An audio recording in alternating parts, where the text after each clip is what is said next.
ओम शांति। आज सुनते हैं प्यारे बाबा की 27 फरवरी की मुरली से दिल में छपने वाली गहराई की बातें।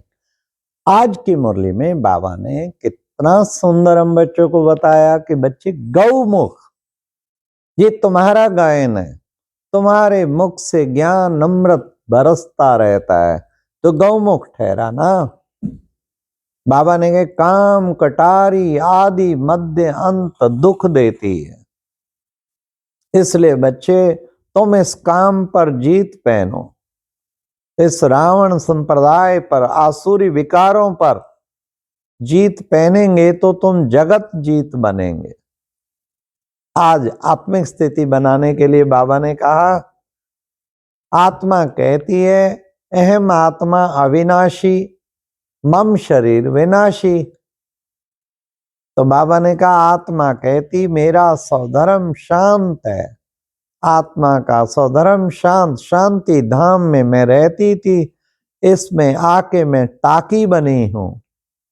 तो बच्चों को आत्मिक दृष्टि रखनी है, सबको आत्मा रूप में देखना है। हाँ, तो बाबा ने कहा इस शरीर के द्वारा आत्मा ही पार्ट बजाती है।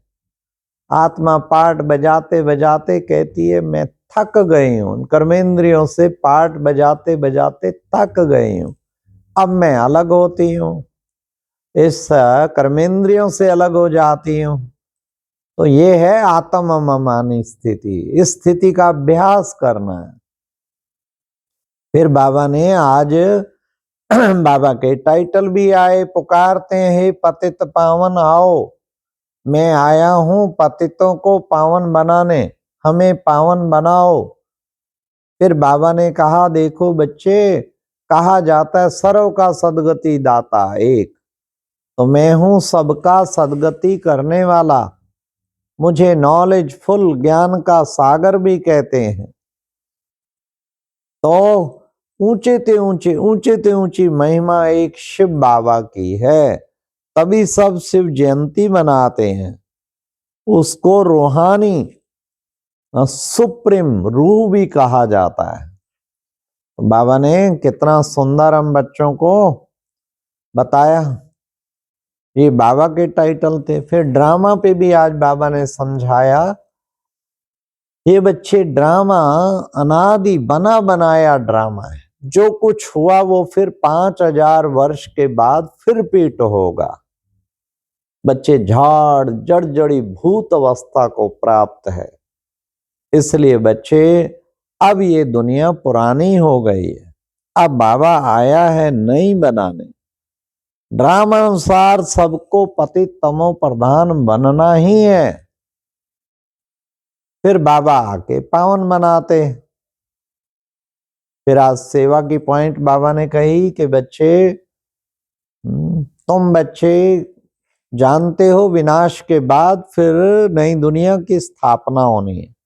वास्तव में विनाश से पहले स्थापना हो जाती है, इसलिए तुम किसी को समझाओ तो उन्हें समझाओ, पहले स्थापना फिर विनाश। फिर बाबा ने आज कहा कि बच्चे इन 5 विकारों पर तुम बच्चों को विजय प्राप्त करनी है। तो बीके बनते हो तो कहते हैं लो जी इनको जादू लगा, इन्हें तो देखो भक्ति भी नहीं करती हैं। तब बाबा कहते हैं किसी को ऐसा नहीं कहो, भक्ति छोड़ दो। जब ज्ञान बुद्धि में बैठता जाएगा तो आपे ही छूट जाएगी। फिर बाबा ने कहा, बाबा ने आके ये अविनाशी रुद्र गीता ज्ञान यज्ञ रचा है, इस यज्ञ में सब कुछ स्वाहा होना है, ये पुरानी दुनिया भी सब कुछ इस यज्ञ में स्वाहा हो जानी है। तो इस यज्ञ में बाबा ने कहा तुम बच्चों को मालूम है, बाबा 3 शब्द कहते हैं क्या, ज्ञान भक्ति वैराग्य। तो भक्ति से वैराग्य, तुम्हारा वैराग्य 2 प्रकार का होता है ना वैराग्य, एक है हद का वैराग्य और तुम्हारा है बेहद का वैराग्य।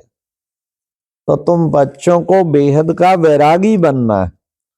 फिर बाबा ने कहा कि देखो बच्चे, यह है अव्यभिचारी ज्ञान और बाप से वर्षा मिलेगा, वो भी नंबरवार पुरुषार्थ अनुसार। अब बच्चे तुमको पावन बनना है। पावन बनने के लिए तुम्हें क्या करना है? बाबा ने कहा पावन भी नंबरवार बनेंगे, याद के द्वारा नंबरवार सब पावन बन जाते हैं। मैं आया हूं, तुमने पुकारा है पतित से पावन बनाओ, तुम्हें सर्वेंट ठहराना, मैं तुम्हारी आज्ञा मान के आ जाता हूं। फिर बाबा ने कहा तुम क्या बनते हो? उत्तम से उत्तम, पुरुषोत्तम। देखो बच्चे, पुरुषोत्तम संगम युग है ना, ये है पुरुषोत्तम संगम युग।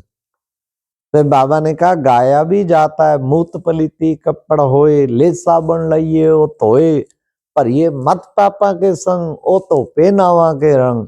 ये गुरु ग्रंथ साहब का लेख है, एक श्लोक है कि जब ये सारे वस्त्रात्मा भी, शरीर भी मूत पलीती कपड़ होए मतलब पतित बन जाते हैं, ले साबुन लइये धोए, फिर ज्ञान साबुन से उनको धोना पड़ता है।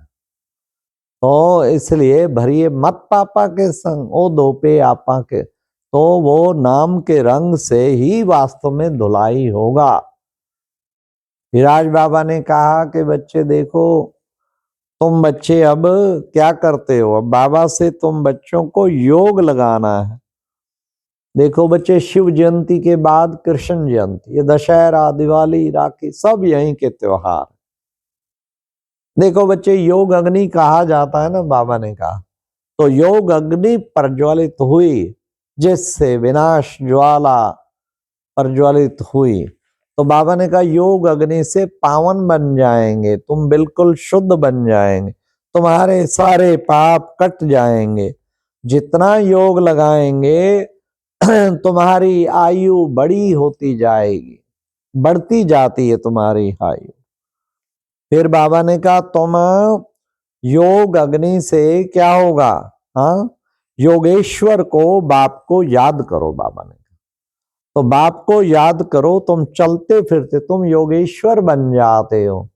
चलते फिरते उठते बैठते बाबा को याद करते रहो, इस याद से ही तुम्हारे विक्रम विनाश होंगे। तुम्हें और कोई तकलीफ नहीं देता हूं, बस मन मना भाव का तुम बच्चों को मंत्र देता हूं। कहते हैं ब्रह्म में लीन हुआ, ब्रह्म में लीन हुआ। ब्रह्म में लीन तो कोई होता ही नहीं है। बाबा ने कहा ब्रह्म में लीन, ब्रह्म से योग में पावन नहीं बनेंगे, योग से पावन नहीं बनेंगे। इस पुरानी दुनिया से ममत्व मिटा देना है। सारी दुनिया बाबा ने कहा विनाश होनी ही है। बाबा ने कहा ज्ञान यज्ञ से विनाश ज्वाला प्रज्वलित हुई। ये सब पुरानी दुनिया इस ज्ञान यज्ञ से ही स्वाहा होती है। तुम्हें बाबा ने कहा इसलिए बेहद की अब ये नई दुनिया, बाबा बेहद की अब तुमको बात सुनाते हैं। बेहद की ये होलिका होनी है। बाबा ने कहा बस अब ये समझो नेचुरल कैलेमिटीज आदि भी बहुत आनी है, वही यमुना का कंठा होगा और वही तुम्हारा आदि सनातन देवी देवता धर्म होगा। ऐसी सुंदर दुनिया बाबा बनाने के लिए आए हैं। स्वर्ग में बच्चे बहुत सुख होते हैं, स्वर्ग रूपी घर बनाकर तुम बच्चों को मैं देता हूं। आज की मुरली में वरदान था, बाबा ने कहा रहम की दृष्टि द्वारा घृणा की दृष्टि को समाप्त करने वाले नॉलेजफुल भाव, रहम दिल भाव। हाँ, रहम करो, मर्सीफुल बनो, रहम करो और वहम को खत्म करो, अहम को खत्म करो और रहम का गुण धारण करो। रहम के द्वारा क्या करना है? बाबा ने कहा घृणा की दृष्टि खत्म, तो उससे फिर क्या होगा? नॉलेजफुल बन जाएंगे।